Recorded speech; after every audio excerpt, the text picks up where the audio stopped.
You're listening to the Corbett Report.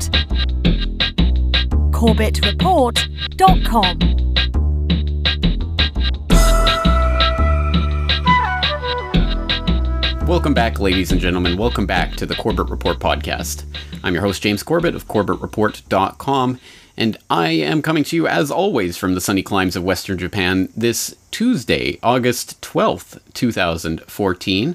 And you will excuse the fact that this episode of the podcast is coming a day later than it should otherwise be, but I got lost in the research for this episode, and it has blown up to monstrous proportions. So we have a metric feces ton of information to get through today, and I'm very much looking forward to getting into it. So thank you for your patience as this episode was being prepared, and I hope you are strapped into your seat, because today we are going to be talking about the Ebola panic that is currently sweeping the globe, or at the very least being pimped out by the mainstream media.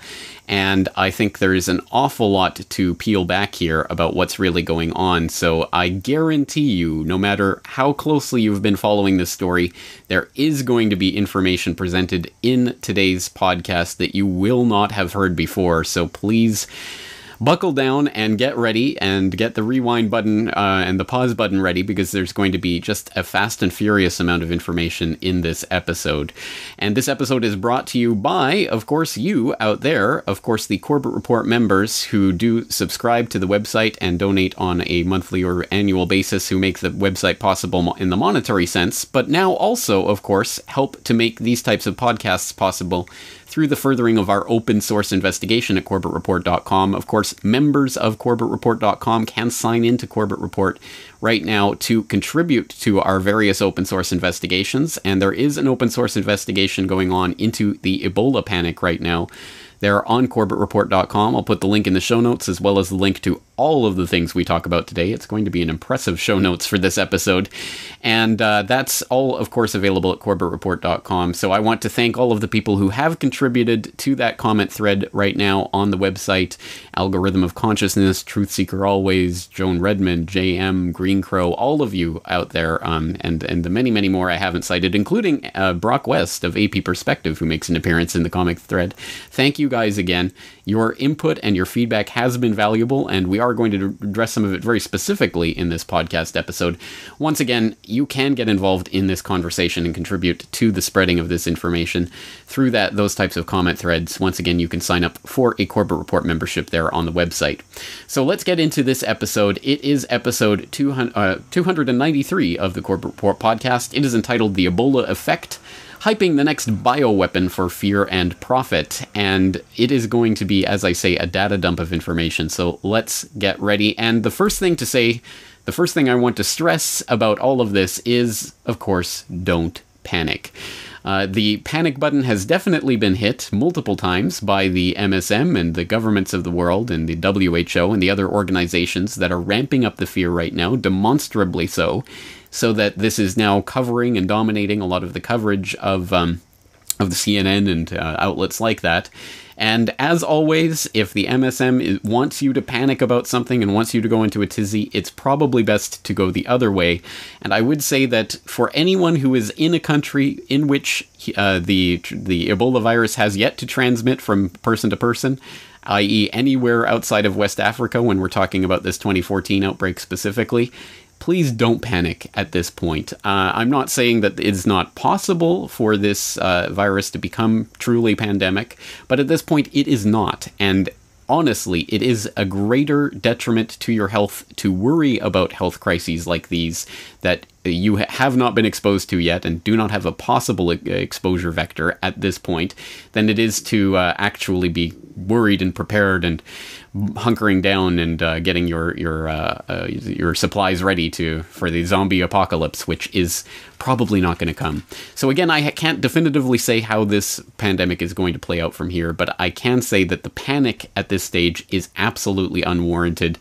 Again, for anyone who's outside of the affected areas, at the very least, and even in the affected areas, I think people should be more concerned about some of the other developments that are taking place that we'll get into. On the other side, the flip side of this injunction, don't panic. There are the people out there who say, well, yeah, of course. I mean, there's nothing to worry about here because this is all just hyped by the MSM. So I think it's just a distraction issue. There are people in the comment thread of the Ebola panic article on CorbettReport.com that are voicing this concern. This is just a distraction issue. It's not worth our time. I wouldn't go that far. I don't think it's a distractionary issue. In fact, I think that this is ultimately, regardless of whether or not this particular pandemic actually eventuates into anything that we truly do need to worry about, regardless of that, I think it, at the very least, is preparatory. It is part of the consciousness seeding that is going on right now as part of a decades-long preparation of the public for a pandemic virus. And I think it is important for us to keep track of that narrative that they're putting out there so that we can understand it and better disarm it, because it is a weapon that is being used to colonize our minds right now. And if we simply ignore that weapon, then it will be more powerfully effective against us when it is eventually deployed for real. So, having said all of that as preparation, let's get into some of the specifics. What are we going to cover in this presentation? We're going to review the official story of this outbreak, because it is always good to know the official story so we know what it is that we're refuting and what it is that we're working against. We're going to examine the implications of this outbreak for the implementation or the possible future implementation of medical martial law. We're going to talk about the biowarfare connections to this and the depopulation endgame agenda that is behind the ultimate, I think, long-term narrative of these types of pandemics. And then finally, we're going to scrutinize some of the alt-media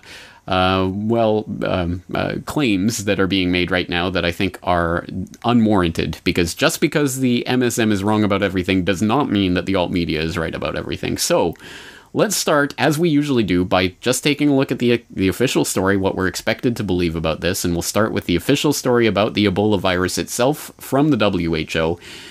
Ebola virus causes Ebola hemorrhagic fever in human beings. It is likely hosted by fruit bats. Again, the WHO speculates that the natural reservoir for the Ebola virus is fruit bats and that it has transferred into the human population, but they don't know. So there you go. Take that speculation for what it's worth. This virus first appeared in 1976 in a village near the Ebola River in present-day Congo, back in when it was Zaire. And also in 1976, there was another outbreak in Sudan, and they were separate outbreaks. It was originally believed to be a new strain of the Marburg virus, which is another viral hemorrhagic fever that operates in a similar way. So even at the time, there was some confusion over that. And again, coming from the WHO, quote, infection occurs from direct contact through broken skin or mucous membranes with the blood or other bodily fluids or secretions, stool, urine, saliva, semen of infected people, end quote. And of course, that is contentious. Again, we are just outlining the official story from the WHO, the CDC, the sort of mainstream progenitors of this. But even among that crowd, this is somewhat contentious. Certainly, there have been clinical trials that have at least suggested the possibility that Ebola is transmissible through the air. It is air transmissible. And that is still listed as a potential vector, or at least something that people should be concerned about by, for example, the Canadian public health authorities and others. So the idea that this is only a virus that can only be transmitted through direct contact with mucous membranes or with contaminated products is not something that is certainly settled science by any means. And this, in fact, is one of the reasons why Ebola has been studied, as we will see, for a long time in biowarfare research as a potential biowarfare agent, because it has been understood that it can at least be made airborne transmissible and thus a potentially effective bioweapon. So, moving along with the official story, again, the symptoms of Ebola hemorrhagic fever start out as sudden onset of fever, intense weakness, muscle pain, headache, and sore throat, aka the regular flu. And later stages of the disease see vomiting, diarrhea, rash, impaired kidney and liver function, and internal/external bleeding. It's important to note that for those of you watching the video presentation of this podcast, there is a picture on the screen of a very famous picture of a man suffering from Ebola hemorrhagic fever bleeding out from the mouth.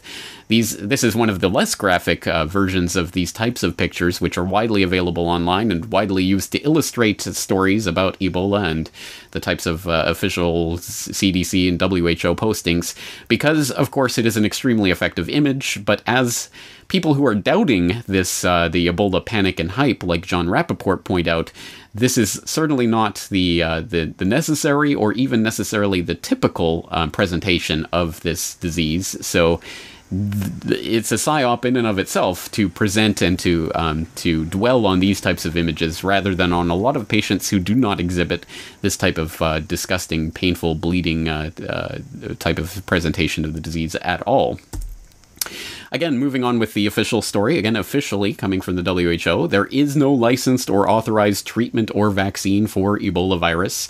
It is limited at this point to basically care for people who are exhibiting symptoms, as in ameliorating their symptoms and trying to help their body fight it off naturally.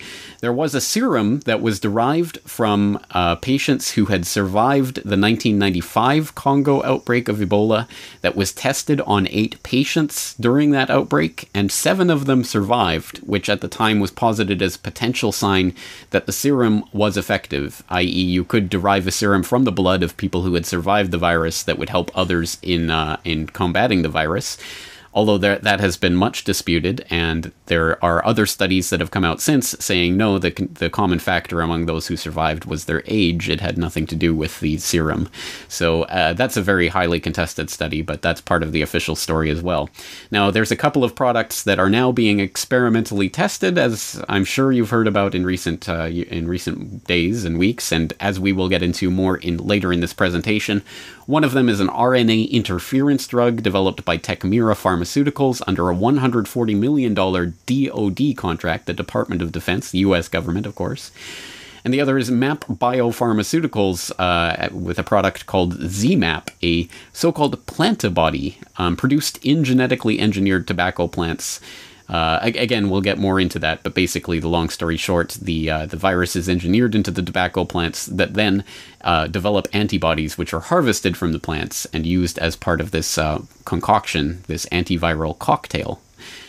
All right, so that is the official story on treatment and the other basic guidelines of what this disease is. Let's look at the timeline of the outbreak of this current outbreak in 2014. It actually supposedly started in December of 2013. Patient 0 has been identified as a two-year-old girl in southeastern Guinea who died of the disease on December 6th of 2013 and transferred it to her mother and grandmother, and then their other family members started to get ill. The first case that were identified and reported as Ebola surfaced in Guinea in February, and it wasn't until March 22nd that Les Médecins Sans Frontières, the Doctors Without Borders, put out a special notice that 24 of their personnel were in Guinea dealing with an Ebola outbreak, including doctors, nurses, logisticians, and hygiene and sanitation experts, and that there were 33 tons of medical supplies and more staff on the way. That was, again, March 22nd, but interestingly enough, the earliest actual official announcement that I can find from the Ministry of Health of Guinea was from March 24th, so 2 days after Doctors Without Borders started to raise the alarm. The Guinea Ministry of Health came out and confirmed an Ebola outbreak with 86 suspected cases and 59 deaths. And then on March 31st, 1 week later, the first confirmed case appeared in Liberia, and at that time the death toll stood at 78.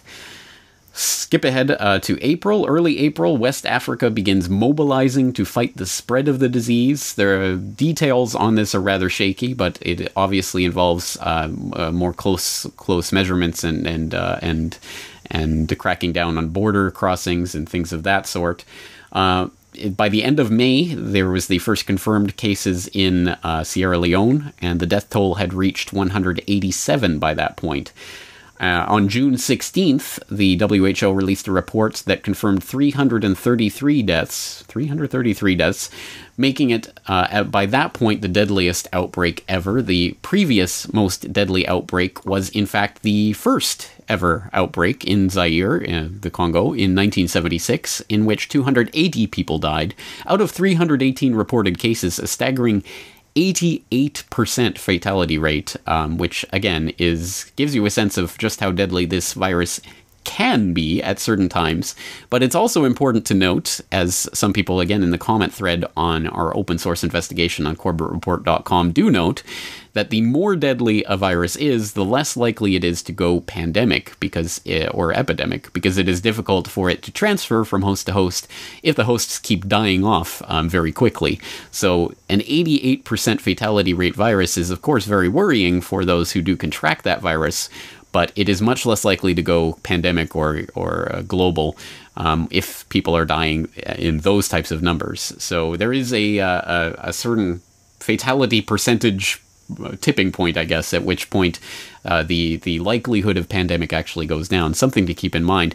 The current fatality rate in the current 2014 outbreak has been estimated at something like 64%. And again, those numbers keep changing on a regular basis, so we'll keep up to date with that, I suppose. But that, again, is what is being reported. Skip ahead to July 3rd, and the WHO convenes a ministerial meeting in Ghana to decide on cross-border collaboration. And that meeting is interesting. Of course, it talks about the need for the WHO to establish a sub-regional control center in Guinea to act as a coordinating platform to consolidate technical support to West African countries by all major partners and assist in resource mobilization. So, again, just a lot of gobbledygook to summarize the point that, yes, the WHO basically handed itself a lot of powers to help combat this crisis. And they talk in some more details that, again, will be linked up in the show notes about what that actually involves. By July 25th, we have the first probable case in Nigeria, and July 30th, Germany agrees to accept 2 Ebola-infected patients at the request of the WHO. A pretty unusual step.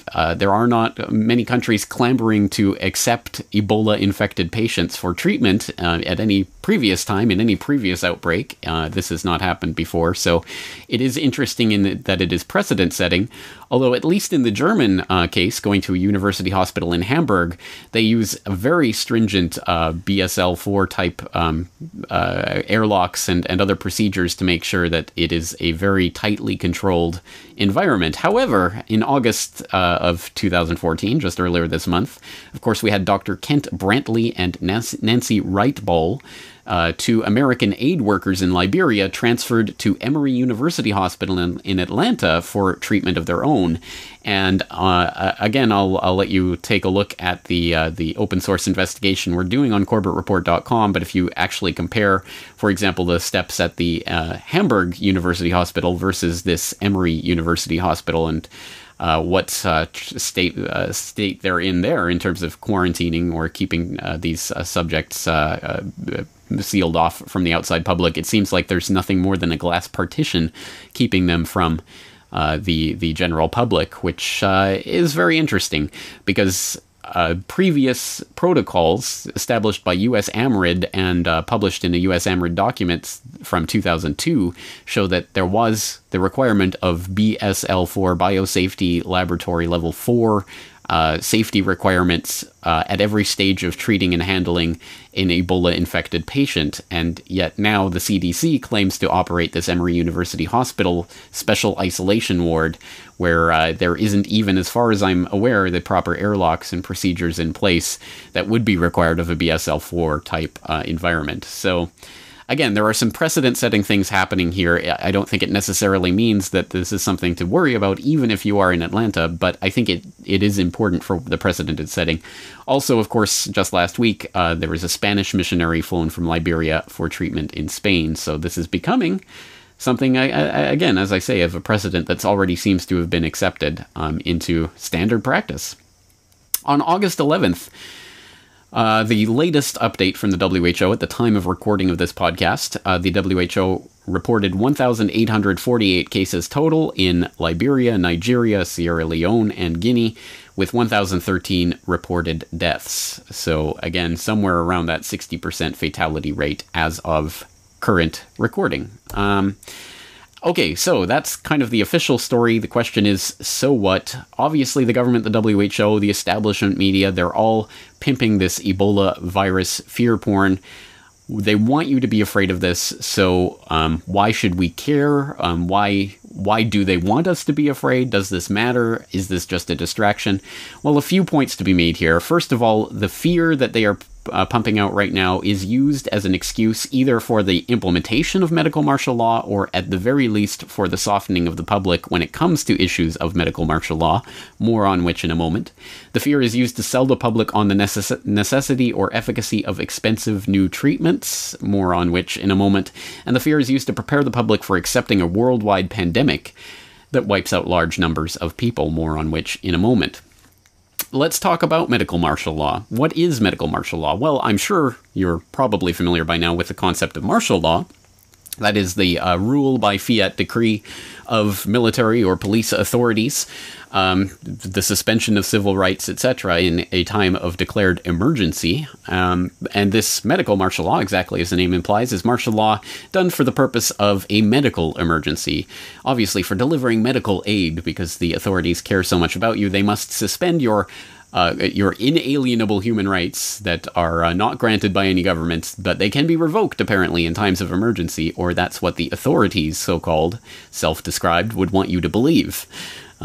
Something for political philosophers to ponder at any rate, and for people who actually have to live through the prospect of medical martial law, something that they have to do more than just ponder.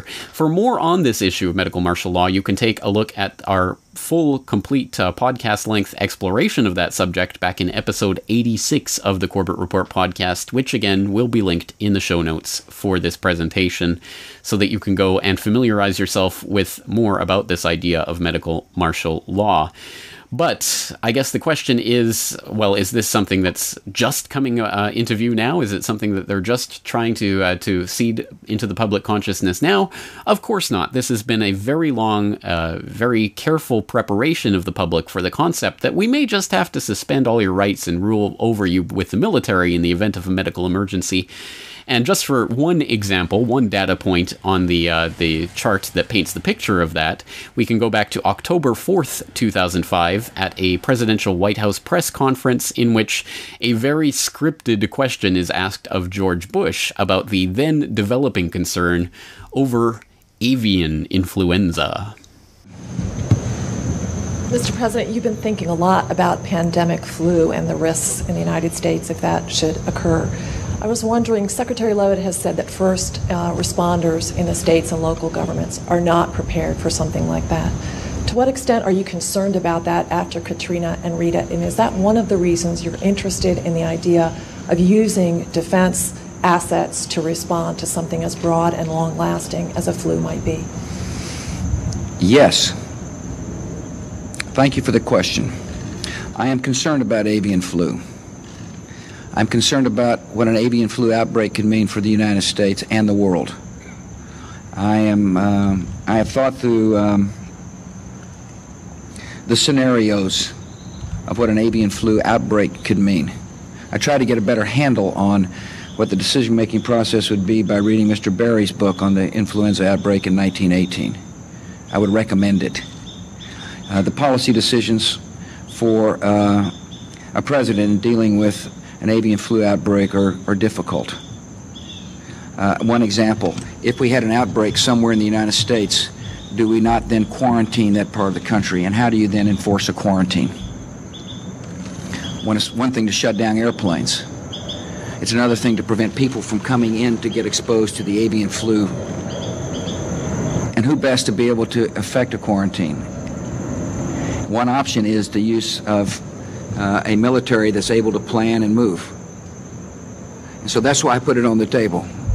I think it's an important debate for Congress to have. I noticed the other day evidently some governors didn't like it. I understand that. I was the commander-in-chief of the National Guard, and proudly so. And frankly, I didn't want the president telling me how to be the commander-in-chief of the Texas Guard.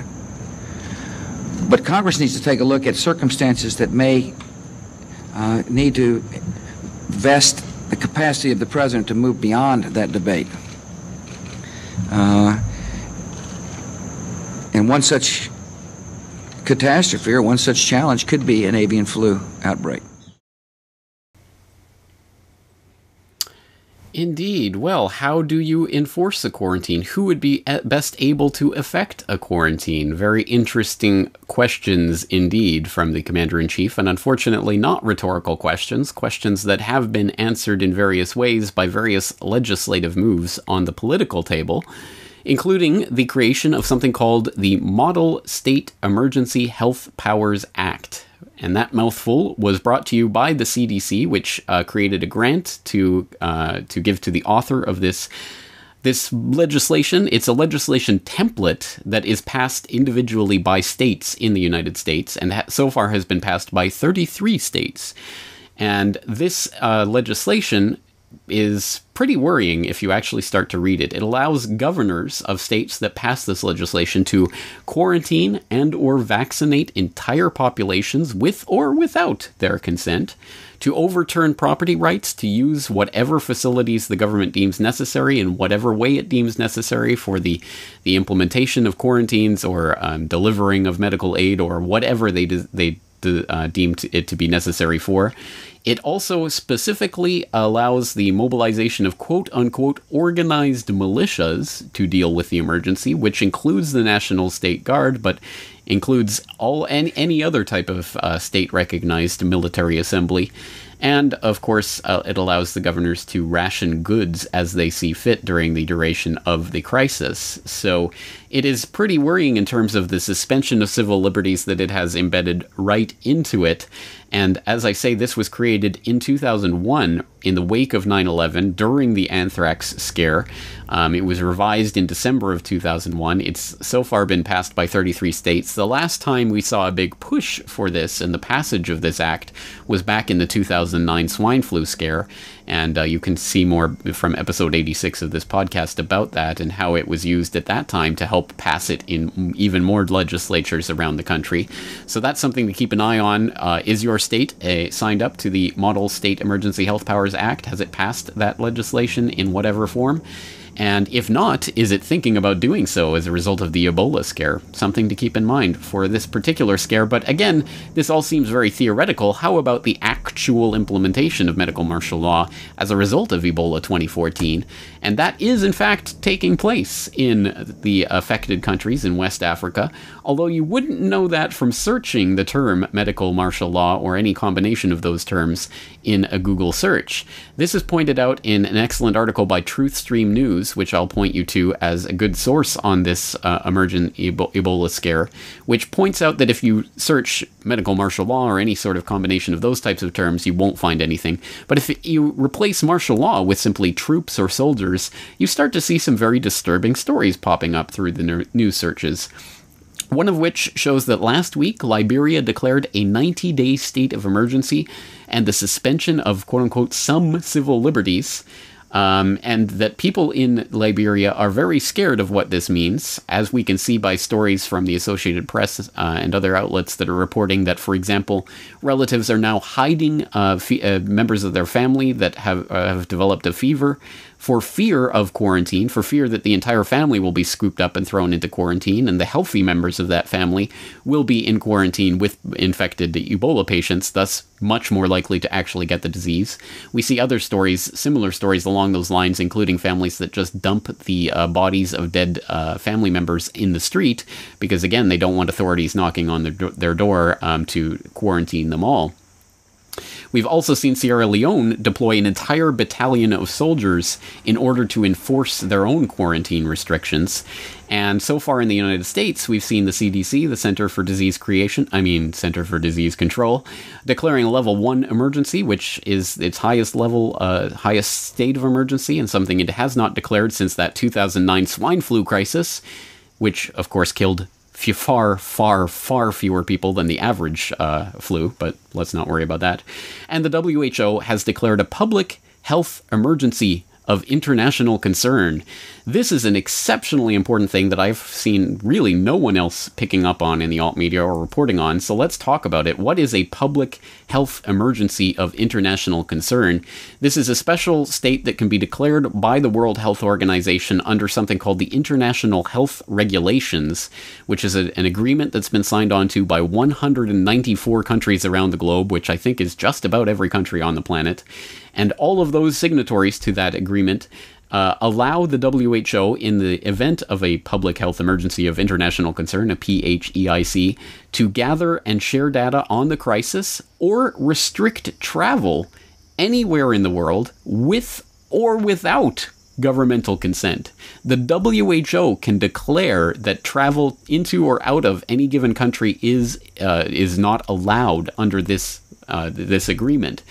Now, obviously, how is the WHO ever going to enforce something like that? The WHO doesn't have an army to do anything of that sort. So how would it happen? Well, disturbingly enough, I did find an article that was quoting Stephen Morris of CSIS. No, not the Canadian Security Intelligence Service, the other CSIS, whose actual acronym escapes me at the moment, but is a globalist body, a think tank that's populated by Zbigniew Brzezinski and the like, of those types of globalist fellow travelers, who have talked about Stephen Morris as, I believe, their global health coordinator, and he's talked about how this could mean mobilizing NATO assets in order to help implement this PHEIC, and a direct quote from Stephen Morris, quote, "The U.S. military knows how to operate in these environments," end quote, for the purpose of delivering aid and distributing medical supplies and helping ferry in workers and things. I'm sure only sunshine, rainbows, and lollipops. And oh yeah, I mean, if they have to enforce a quarantine of an entire country, they could deploy NATO assets to do so. Pretty worrying stuff, and that, my friends, is what the real medical martial law will look like in the pandemic scenarios of a potential future pandemic. And again, I'm not saying that's Ebola 2014, but I'm saying that these are the types of things that we are now being led into and conditioned to believe are necessary and just par for the course, and we're being introduced to these ideas right now. This is a preparatory phase that we are going through, and I think it's important that we understand what this potentially means, and we fight against these types of measures now when there is less at stake on the table, because rest assured that this will be used for the delivery of sunshine, rainbows, and lollipops the first time, or the first 2 times, or the first 10 times that it's used. But after that, after people get conditioned and used to it, then it can be used for restricting travel anywhere in the world. Oh, there's a pandemic in your country. Now people can't come in or out. Wouldn't that be convenient as a geopolitical tool for anyone who's in positions of power at the World Health Organization? And I think we should be very, very wary of the people who are in positions to declare pandemics at the WHO. As we found out in that 2009 swine flu crisis, again, we talked about this on the Corbett Report at length at the time, but long story short, the European Council and others found in their investigations after the fact, 100% the WHO declaration of pandemic during the swine flu crisis was motivated, substantially so, by the economic ties of the people on the board that the WHO set up to declare a pandemic. They had ties to the vaccine manufacturers that made billions of dollars in the wake of that crisis, in the wake of that scare, through the swine flu vaccines that were suddenly railroaded through and put on the market in the wake of that scare. Does that sound familiar to anything that's happening right now? Well, it should, because of course, I have no doubt you've heard of ZMapp. Hey, have you heard of this new experimental Ebola virus treatment? It's called ZMapp. Did you get that? Once again, it's ZMapp by MAP Biopharmaceutical and distributed by Leaf Biopharmaceutical out of San Diego. I'm sure you have heard about this numerous times over the past couple of weeks. I certainly have, and you may have heard, but probably not, about some of the other people who have been involved in the development of this experimental Ebola treatment, like Dephirus, and the US government, and certain interesting agencies there that we'll get into in a moment. Also the Public Health Agency of Canada. Some interesting players involved in the background to the development of this, and we'll, as I say, we'll get more into that. But let's just take a look at the way that ZMapp has been seeded into the consciousness of the public over the past couple of weeks. So as you know, there is no cure for Ebola, no vaccine available for clinical use at this time. And normally patients are given fluids, blood transfusions, and antibiotics with the hope their immune systems can fight off the virus. But with a case fatality rate of up to 90% and a death toll of nearly 900 from this latest outbreak stemming from West Africa, those measures are far from effective. Well, we may now have a breakthrough, a potential one at the very least, because at the request of the U.S. charity that worked with the two infected Americans, Dr. Kent Brantley and aid worker Nancy Wrightbull, they were administered an experimental serum for Ebola and are both seeing remarkable improvement in their condition. So that's some encouraging news. The treatment, called ZMapp, never tested on humans until now, is being developed by San Diego-based MAP Biopharmaceutical. The drug is made with tobacco plants and with an Ebola antibodies harvested from infected mice. Until now, MAP Biopharmaceutical has been a little-known company with only 9 employees. A little more known now, Betty. What is this anti-serum? Well, it's an antibody product. When your body is infected with any organism, you develop something called antibodies. These are immune factors that help destroy that particular germ. This product is derived from monkeys. So monkeys who were infected with Ebola, it's a product that was derived from them and then manufactured outside of monkeys to create this antibody. What we understand is that the drug was given to both individuals, Nancy Wrightbull and Dr. Brantley. It was given to them in Liberia. It was given to Dr. Brantley before he traveled at a time when supposedly he was quite ill. And according to Samaritan's Purse, he responded dramatically. He responded quickly to that product. Nancy Wrightbull received 1 dose, did not respond that much, and received a 2nd dose. And then from what we understand, their condition has both improved. One doctor described their turnaround as taking the experimental medication as miraculous. The serum has not even been tested on humans yet, and medical experts say much more testing is needed. I do hope that it was as impressive as being described, because if it is, that bodes very well for that particular product. Truer words have never been spoken on MSM. Yes, it does bode very well for that particular product, doesn't it? And this is like one coordinated advertising campaign for ZMapp, ZMapp, ZMapp. Did I tell you that name of that product again? That experimental Ebola treatment that hasn't even entered human trials yet? Is ZMapp. Very interesting, the type of wall-to-wall blanket coverage this has garnered, and the very interesting connections. This was administered at the request of Samaritan's Purse, that organization that employed the 2 aid workers, and there's more about that connection and interesting things going on behind the scenes related to ZMapp. Let's take a look at what ZMapp is exactly. It's a cocktail of 3 monoclonal antibodies. Basically, these antibodies have been derived from genetically engineered tobacco plants that, as I said earlier, have been engineered with the virus that has been extracted from monkeys, and it's been engineered into the plants, which then produce antibodies, which are harvested as part of the cocktail, quote-unquote, of antibodies that are involved in this treatment.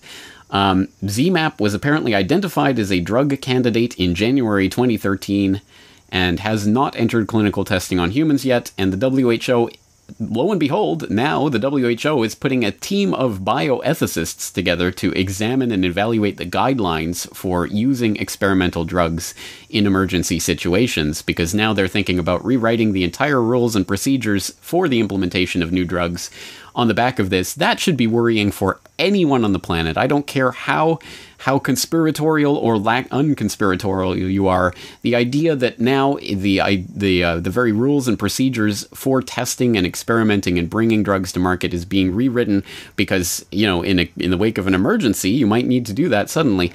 That profit incentive, the billions upon billions of dollars of potential profit incentive, does put the incentive there on the part of companies to foster, to allow, to even create and spread various panics in order to get their experimental drugs passed. And we'll have even more to say on the potential positive economic effects for various companies in the wake of this, what I'm calling the treatment scam aspect of this Ebola scare. But just a quick look at Samaritan's Purse, which, as I say, the ZMapp was used at the request of Samaritan's Purse. How did Samaritan's Purse know about ZMapp? How did they research that? What kind of connections did they have to this MAP biopharmaceutical company, which had 9 employees just a few months ago, and now is in charge of the world's most hottest product, from what the news coverage is telling us?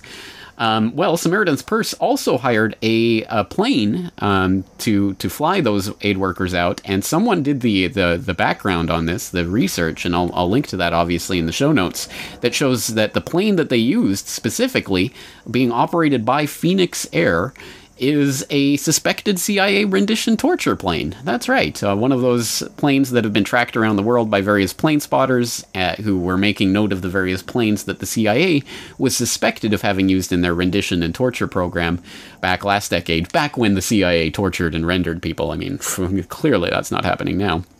So that's an interesting little connection there as well. And here's some more interesting connections with the ZMapp. ZMapp is developed from 2 different types of procedures. One is called MB003 that was developed by MAP Biopharmaceuticals with the aid of US AMRID, which, people who don't know, that's basically the US biowarfare wing of the Department of Defense. The same ones that brought to you the anthrax scare, by the way, the anthrax attack back in 2001, as we've talked about before on this podcast. But also the other component of this cocktail is ZMAB, Z-M-A-B, which was developed by a company called Dephirus out of Canada, which had links to the Public Health Agency of Canada and some other development partners. So there's some interesting governmental links to this ZMapp scam that's being foisted on the public right now. And there's another treatment that you may have heard of at ad nauseum in the last few days. We talked about this briefly earlier. Techmira Pharmaceuticals has developed an RNA-based therapy under a $140 million Department of Defense contract. On July 4th, the FDA placed the human trials of this treatment on hold. On full hold, meaning that there was no possibility for them to proceed with any type of clinical testing on humans. That same day, their shares dropped 16% on one day, the largest single-day decline in months. Yet, on August 8th, just a few days ago, the FDA they went from full hold to partial hold on the clinical tests, meaning that now Techmira can at least go ahead with partial clinical testing and make some of this available, obviously, to people in the field there in West Africa for testing. And lo and behold, the same day, the stock price of Techmira spiked 45%. And this relates back to an interesting little article that talks about, that I tweeted out the other day, that talks about how the investors are looking for the investment opportunity here in the Ebola outbreak, but they haven't found one yet. Well, that article was written shortly before this Techmira announcement was made, so I guess Techmira is the hot stock to buy if you're looking to profit from Ebola. And who isn't, right? Well, so that's the treatment scam aspect of it. It's obviously, just like in the swine flu and the huge incentive to the vaccine manufacturers in the swine flu scare, there is a huge incentive to the biowarfare connected companies that are working on Ebola treatments of various kinds. And again, there's more to say on the biowarfare aspect of this. So let's take a look at that. I mean, first of all, let's just take a look at the official story of Ebola and how it suddenly appeared in Congo in 1976 and Sudan in 1976. It was previously completely unknown. Its origins are still unknown. Again, they're guessing. They think the natural reservoir is fruit bats, but they don't know. Well, are there any other mysterious biological agents that appeared on the scene around the time? Well, of course, there was the HIV/AIDS, which was first identified by the CDC in 1981. Its origins, of course, still unknown. And interestingly enough, I mean, let's just make this connection. Both Ebola and HIV operate in the same way.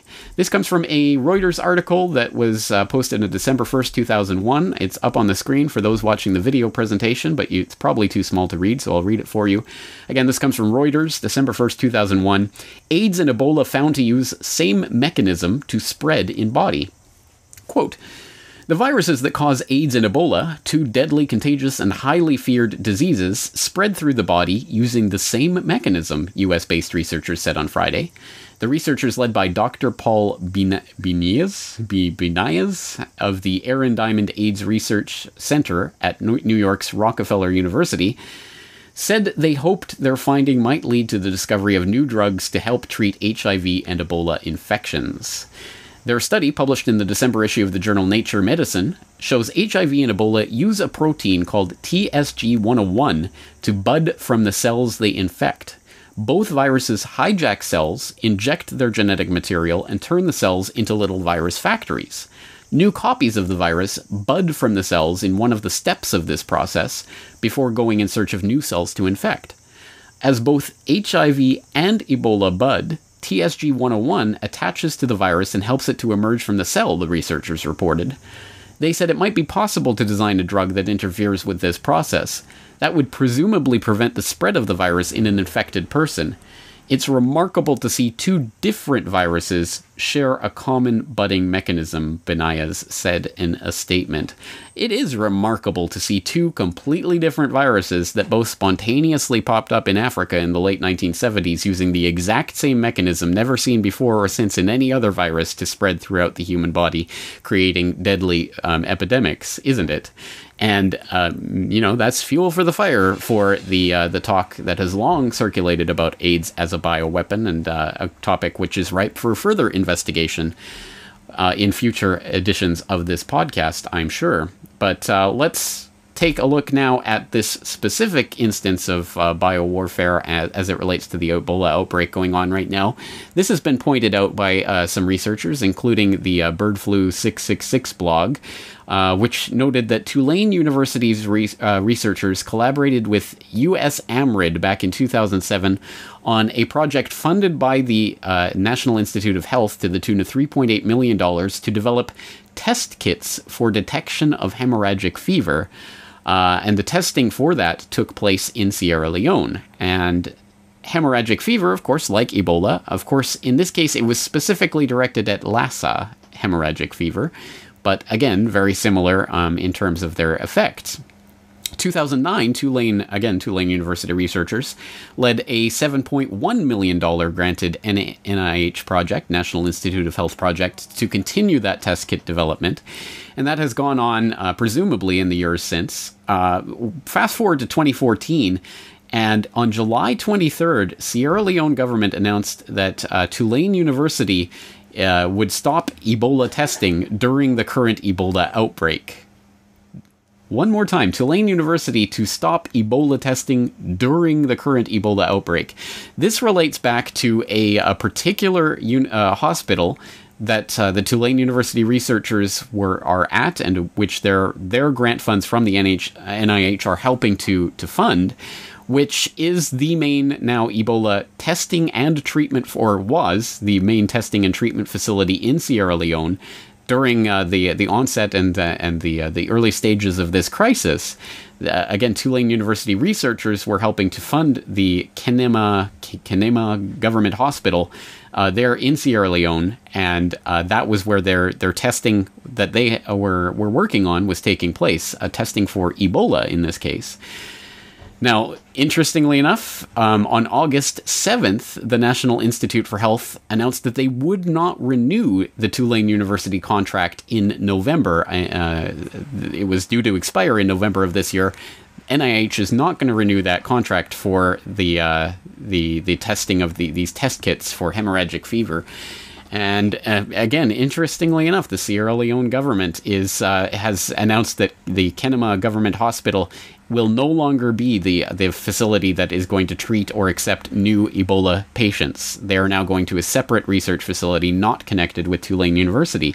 Tulane University researchers were connected in, again, with US AMRID and the US Biological Warfare Program under the rubric of bioterrorism, which was touted in the Tulane University press documents that were given out at the time of the announcement of these NIH grants. So, again, we have these biowarfare, bioterror-connected researchers there at the heart of the outbreak in Sierra Leone, and the Sierra Leone government apparently trying to basically kick them out or stop them from doing their work. And the NIH is now dusting their hands of the whole thing. Very interesting, and I think there's going to be more to come out on that, so we'll have to continue to follow that particular thread.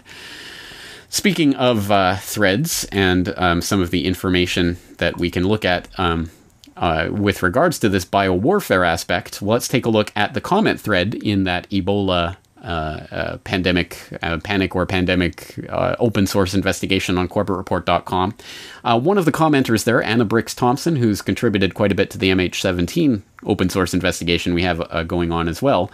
She writes, "A possible connection I find interesting is how the British TV series Utopia centers its story around depopulation through creating a virus, a quote-unquote Russian flu, that is supposed to kill thousands of people. A group led by an MI5 agent called Milner, a reference to Milner of the Milner Group, the Rhodes Trust, the secret society that Carol Quigley identified in the Anglo-American Establishment in Tragedy and Hope. Interesting. Wants to prompt the rest of the Earth's population to take a sterilizing vaccine targeted to leave only a small elite race able to bear children." That is pretty much every part of the propaganda that I see as part of the long-term conditioning process going on here. Not only is it Russian flu, obviously playing into the current Cold War mentality, but the idea that this is a sterilizing vaccine that is forced on the population to weed out the population and leave only the elite able to bear children. Again, I mean, so much of that is really what we are looking at long term in terms of this endgame of depopulation scenarios. And again, just on the note of Russia and the Russian aspect of this and the new Cold War and the demonization of Russia in the popular press, we see Joan Redmond noting in this comment thread, back on the 5th of May 2004, a Russian scientist, Antonina Presniakova, died after sticking herself with a needle containing deadly Ebola. Gary Bell, on his radio show, A View from Space on Toronto AM 640, stated that she was splicing Ebola with the Marburg virus when the accident happened, and she documented her illness as she was dying. Joan Redmond writes, "I have not found where he got his information from. However, one of the original reports on the MoscowTimes.com does mention the Marburg virus at the end of the article. It's now only available on archive.org. Wikipedia refers to this laboratory, the Vector State Research Center of Virology and Biotechnology outside of Novosibirsk, as a facility that has, at least in Soviet times, been a nexus for biological warfare research." And Judith Miller of the New York Times also refers to it as a former weapons lab. Again, this is the type of story that I imagine would be jumped all over if and when they decide to go with a Russian flu type scenario. Oh, look, it's the Russians and their biowarfare. They were the ones who were engineering this all along. That's something to at least keep in mind as a card that they might have up their sleeve for if and when they do want to go along that route and start revealing the agenda, but of course blaming it on Russia rather than on US AMRID and the other types of biowarfare research institutes on the US side of things. But I guess that brings us to the question of, again, why is this important? What does this really mean? Where is this really going? As I said earlier, that description of that British series Utopia, which I haven't seen, so I can't attest to it myself, but that description sounds very much like what I think the ultimate endgame depopulation scenario really is. And that's what I think all of this is really leading us to. It's leading us towards the conditioning of the acceptance of this idea of pandemic threat and the suspension of civil liberties, the eventually the large-scale releases. Oh, we're all going to die because of these viruses that continue to spread. And we've seen, again, so much conditioning for that coming out through Hollywood and the propaganda machinery in recent years, including a 2011, I believe, movie called Contagion, which features interestingly in this story. Let's go to this happy character. If you're looking at the video of this, you can see the smug face of Dr. Charles Arntzen of the Arizona State University, who, quote-unquote, pioneered the process of producing antigenic proteins from genetically modified plants, i.e. the very process that is used in the creation of ZMAP. Did I mention ZMAP? So the ZMAP MAP Biopharmaceuticals used this process pioneered by Dr. Arntzen at Arizona State University to get their antibodies from tobacco plants. Direct quote from Dr. Arntzen, quote, "I was involved in the initial research funded by the U.S. Army, which gave a grant to ASU, and the idea was we would use plant biotechnology to make both a vaccine and the monoclonal antibody." So again, it's direct US Army involvement in the creation of this technology, which is then used in the creation of ZMAP. So, Dr. Charles Arntzen, one of the people pioneering this technology, and what does he have to say about the idea of depopulation? Well, let's take this again from TruthStream Media, which, as I say, is doing excellent work on this issue, and an excellent video they put together highlighting some very disturbing comments that Dr. Arntzen made at a 2012 summit on the problem of the 8 billion people that are soon to be on this planet. This is Dr. Charles Arntzen of Arizona State University. He's the guy who's behind growing vaccines and tobacco plants for DARPA. He's also the guy behind the experimental treatment that was given to the Ebola-infected Americans they flew in. And he's also this guy that we reported on back in July 2013, joking about culling large swaths of the population with a genetically engineered virus. And he's one of these elite scientists in the cutting edge of bioengineering who are using it to develop things like edible vaccines. He was going to create a banana vaccine to give to the third world. He had a bunch of Rockefeller Foundation funding and so forth that would have medicine grown into the plant or the fruit. And you can use basically any medicine. And speaking of growing things into plants, he's also worked with Dr. Mitch Hein of Epicite. Not sure if you guys remember Epicite, but they were really popular back in the early 2000s because they were growing pharma corn, genetically engineered corn, with anti-sperm antibodies in it. And of course, he's also worked for DARPA. One of the things he did is work on stockpiling an anthrax vaccine or an anthrax treatment for the military. But his words at this lecture here are just sick. It's incredible what he said. Listen to his response about should we feed the world when there's 8 billion people. Considering the negative social and environmental impacts of human population growth, shouldn't we try to restrict food supply and return our population to a more sustainable level? On that same note, should there be 8 billion people in this world? Is there a limit on the number of people our planet can sustain? How do we go about this politely? Should we invade Mars? Newt wants to go to the moon, so don't forget that. And should we concern ourselves with feeding 8+ billion in the first place, or should we allow natural forces of carrying capacity to affect or limit population growth, placing our emotions aside? That's that question. So, thoughts on this? Has anybody seen Contagion? Yeah, that's the answer. Go out and use genetic engineering to create a better virus. I mean, 25% of the world population is supposed to go in contagion. Science doesn't tell us the methods. Oh, that's right. Oh, it's just so funny to talk about a quarter of the world's population dying of horrible disease, isn't it? Oh. Yes, for those of you who didn't catch that audio, he was talking about Contagion, the Hollywood movie, and the idea that a genetically engineered virus could wipe out 25% of the world's population. And this is coming from a guy who genetically engineers viruses. Oh, isn't that awesome to hear that? Of course it is not. Of course it is deeply worrying, but not surprising, unfortunately, to anyone who knows the depopulation agenda that is the ultimate long-term endgame. And I think probably the most effective way of implementing that endgame would be through some type of engineered virus.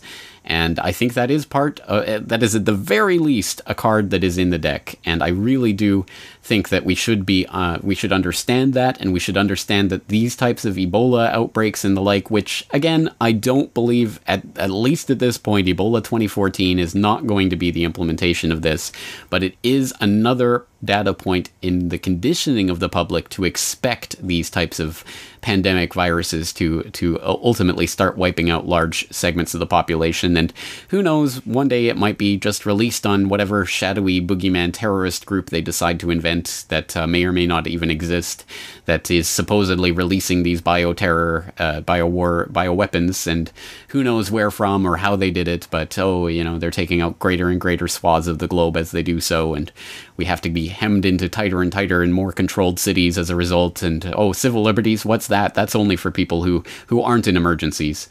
etc., etc. So again, I think this is extremely important to understand. If you don't know about the depopulation agenda, I would suggest you go to CorbettReport.com and just type the word depopulation into the search bar. We've done a lot of work on this in the past, talking about some of the statements that have been made by Prince Philip and all sorts of people, Ted Turner and Bill Gates and others who have lusted after this idea of depopulating vast swaths of the world. And let's not use the euphemism. That means, in this case, killing off vast swaths of the globe.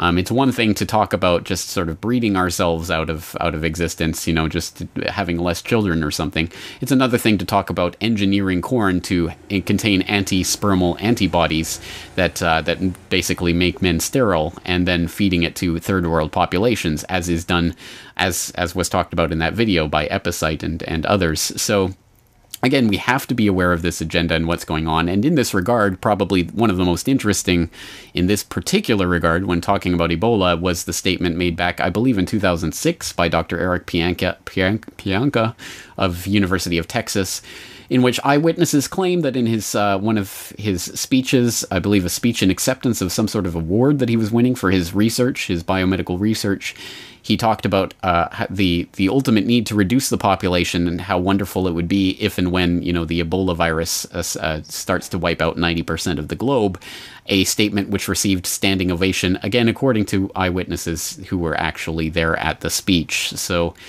again, there's a long history towards this endgame, and it's something that I think we have to be aware of in order to more effectively counteract, because just like the false flag scenario, we break that tool when we show it for what it is, and when we show it, when we run out in front of that and show the audience that there's a rabbit up their sleeve.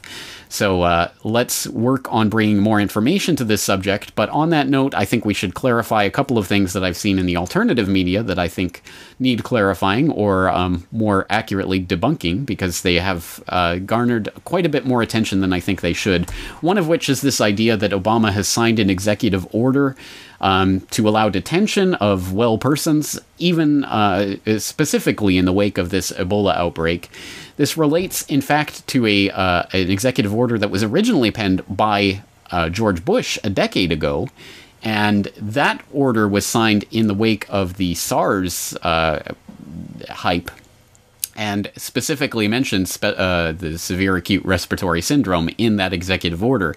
What Obama did in this executive order amendment that he just signed is basically take out severe acute and just left it as respiratory syndrome, i.e. any type of respiratory syndrome.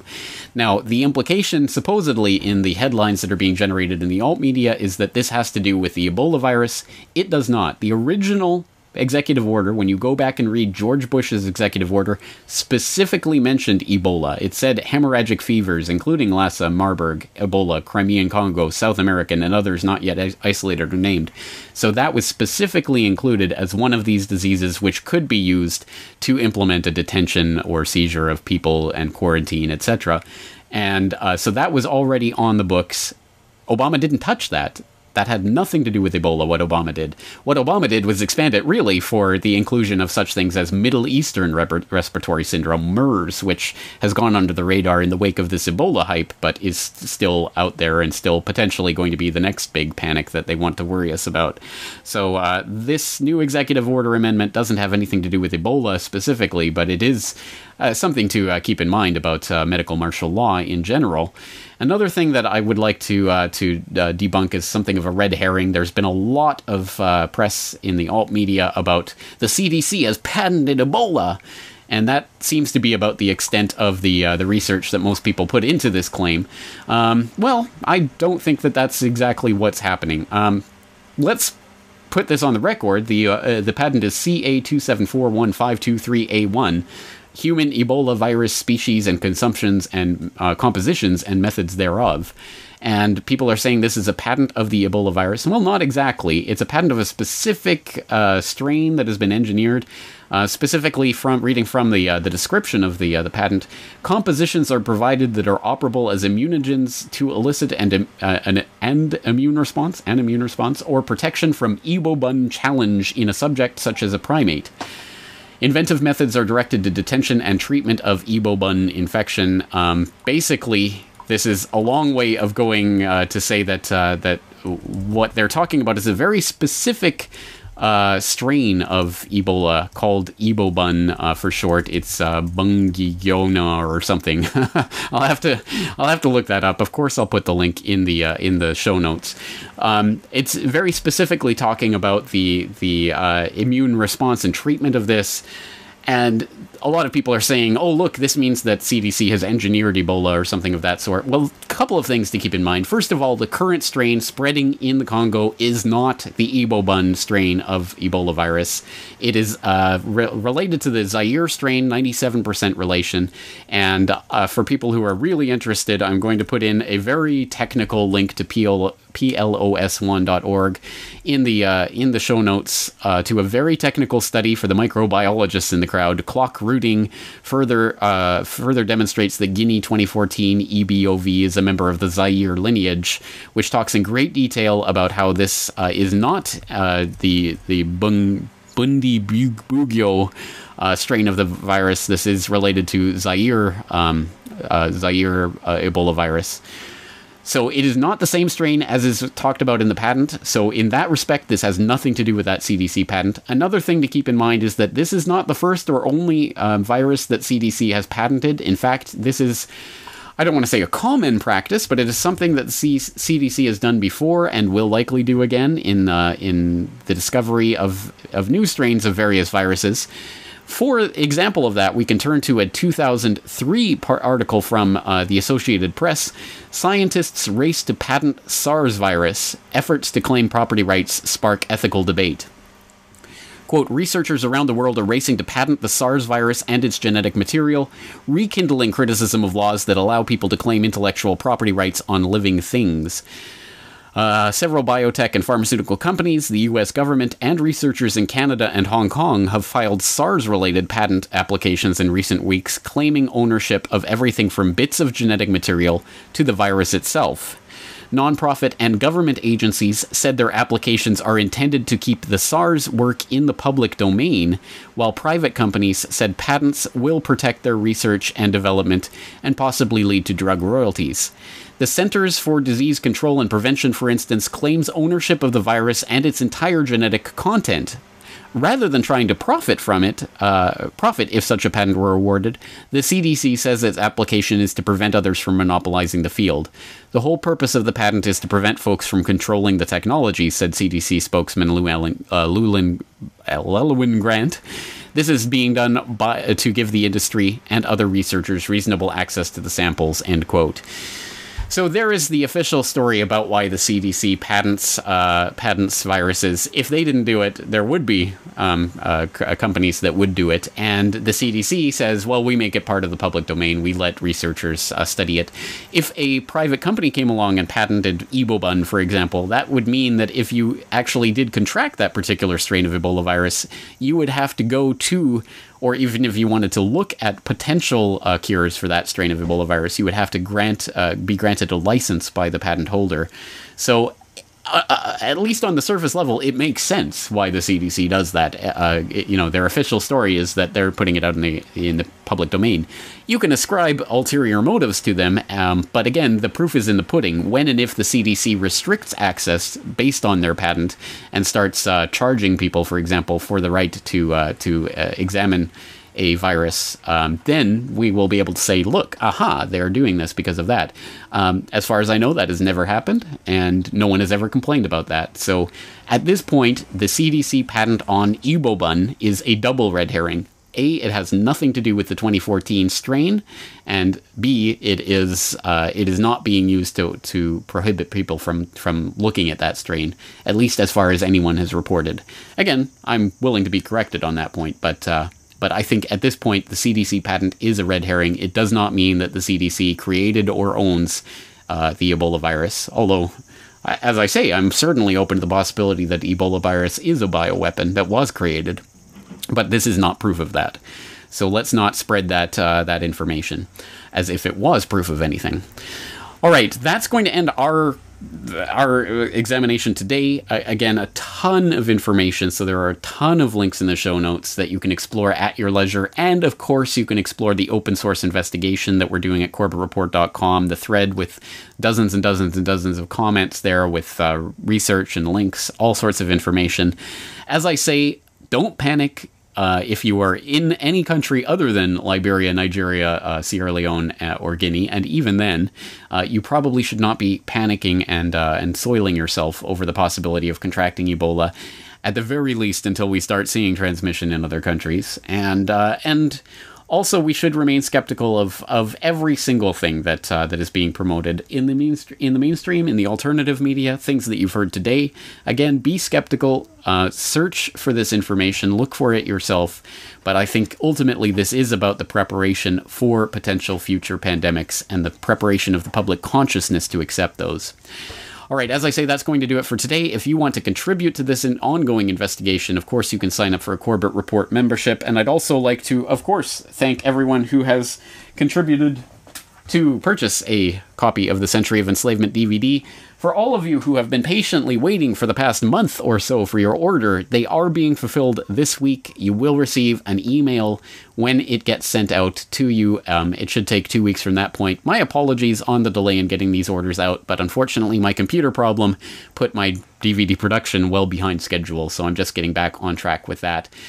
Once again, thank you to all of you out there who make this investigation possible. If you like this investigation, if you think it's important, if you think there's information in here that people should know about, please spread it to others. That is how this work propagates. It is the open source, free and open media that is the counterbalance to the MSM feeding us all of their lies. So that's going to do it for this week. Once again, I'm James Corbett of CorbettReport.com, thanking you so much for joining me and looking forward to talking to you again next week.